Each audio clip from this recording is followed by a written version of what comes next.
మీరు ఎప్పుడైనా ఇలా అనుకున్నారా, మన శరీరంలో ఇంకో కన్ను ఉందేమోనని? అదే థర్డ్ ఐ. ఒకప్పుడు ఇది పురాణాల మాట అనిపించవచ్చు, కానీ సరికొత్త సైంటిఫిక్ స్టడీస్ ఇది నిజంగా ఉండే అవకాశం ఉందన్నాయి. మరి అసలు థర్డ్ ఐ అంటే ఏంటి, అది ఎక్కడ ఉంటుంది, అండ్ అది యాక్టివేట్ అవుతే ఏం జరుగుతుంది? ఇలాంటి ఇంట్రెస్టింగ్ టాపిక్స్ అయితే ఈ రోజు మనం డిస్కస్ చేద్దాము. Let's start our video. Hindu పురాణాల్లో శివుడికి ఉండే మూడో కన్ను గురించి వినే ఉంటారు. ఆ థర్డ్ ఐ ఓపెన్ చేస్తే డిస్ట్రాక్షన్ జరుగుతుందని చెప్పేసి అంటూ ఉంటారు. కానీ స్పిరిచువల్ మీనింగ్లో చూస్తే అది అజ్ఞానం, ఈగో, మాయకు డిస్ట్రాక్షన్గా చెప్పుకోవచ్చు.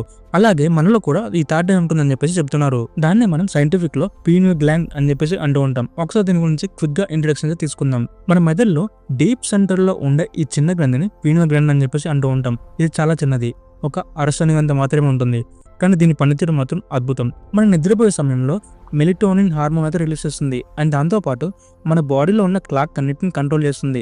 కానీ దీనికి ఒక స్పెషల్ ట్యాగ్ కూడా ఉంది. చాలా మంది దీనిని మనం థర్డ్ ఐ అని చెప్పేసి అంటున్నారు. పీనియల్ గ్లాండ్ ని థర్డ్ ఐ అంటున్నారంటే అర్థం లేకుండా కాదు. ఇది మన మెదడులో ఉంటుంది కదా, కానీ ఫేస్ మీద సెంటర్లో ఉన్నట్టుగా ఉంటుంది. స్పిరిచువల్ స్టడీ ప్రకారం ఇది అంతర్ముఖ దృష్టి, ఇంట్యూషన్, అవేర్నెస్ కి ఉపయోగపడుతుందని చెప్పేసి అంటూ ఉంటారు. దీని ఆకారం కూడా కళ్ళను పోలినట్టే ఉంటుంది. దీని గురించి సైన్స్ అని చెప్తుందో ఒకసారి చూద్దాము. సైంటిస్టుల దృష్టిలో పీనియల్ గ్లాండ్ జస్ట్ ఒక ఎండోక్రిన్ గ్లాండ్, మెలటోనిన్ అనే స్లీప్ హార్మోన్ని ప్రొడ్యూస్ చేస్తుంది. కానీ ఇంట్రెస్టింగ్ విషయం ఏంటంటే ఇది రెండో కంట్రోల్ సిస్టంలో వర్క్ అవుతుంది. అది మన మూడ్, స్లీప్, ఈవెన్ క్రియేటివిటీ మీద కూడా దాని ప్రభావం చూపుతుంది. ఇంకా దీని మీద చాలా ఇంట్రెస్టింగ్ స్టడీస్ అయితే జరుగుతూనే ఉన్నాయి. ఇప్పుడు ఒకసారి స్పిరిచువల్ బిలీఫ్స్ గురించి మాట్లాడదాము. స్పిరిచువల్ సైడ్లో మాత్రం ఇది ఒక ప్యూర్ ఎనర్జీ సెంటర్. ధ్యానం, బ్రీతింగ్ టెక్నిక్స్, డీటాక్స్ చేసినప్పుడు ఇది స్లోగా మూవ్ అవుతుందని చెప్పేసి అంటూ ఉంటారు. Lucid dreaming, deep intuition, sometimes physical experience కూడా చెప్పుకుంటారు.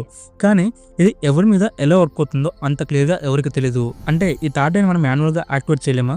చాలా స్పిరిచువల్ టీచర్స్ చెప్తున్నారు ఏంటంటే regular meditation and breathing control, fluoride free life style, nature exposure, and అలాగే స్క్రీన్ ఒక టైం తగ్గిస్తే ఆటోమేటిక్గా దాని యొక్క ప్రభావం మన థర్డ్ ఐ మీద ఎఫెక్ట్ పడుతుందని చెప్పేసి చెప్తున్నారు. ఇప్పుడు అసలు ప్రశ్న, ఇది నిజంగా థర్డ్ ఐగా వర్క్ చేస్తుందా లేక కేవలం మిత్ మాత్రమేనా? సైంటిఫికల్గా ఈ గ్లాండ్ మనకి అవసరం. స్పిరిచువల్గా చూస్తే ఇది మన అంతరంగాన్ని ఎక్స్ప్లోర్ చేయడానికి ఒక డోర్లో అయితే వర్క్ చేస్తుంది. ఇది పూర్తిగా ప్రూవెన్ అయ్యేంత వరకు బిలీఫ్, సైన్స్ రెండు సైడ్ బై సైడ్ అయితే నడుస్తున్నాయి. ఏది కావునని చెప్పలేము, ఏది కాదని కూడా చెప్పలేము. సో థర్డ్ ఐ అంటే మెదడులో ఉండే ఒక సీక్రెట్ సెన్సార్ లాంటి స్ట్రక్చర్. ఇది వర్కింగ్లో ఒక మిస్టీరియస్. నిజంగా ఇది యాక్టివేట్ చేసుకుంటే మనకు మనల్ని తెలుసుకునే ఛాన్స్ వస్తుంది. మీరేమంటారు? ఈ థర్డ్ ఐని మీరు నమ్ముతారా? కామెంట్లో చెప్పండి. అండ్ ఇంకా ఇలాంటి ఇంట్రెస్టింగ్ టాపిక్స్ కోసం మన ఛానల్ సబ్స్క్రైబ్ చేసుకోండి. అండ్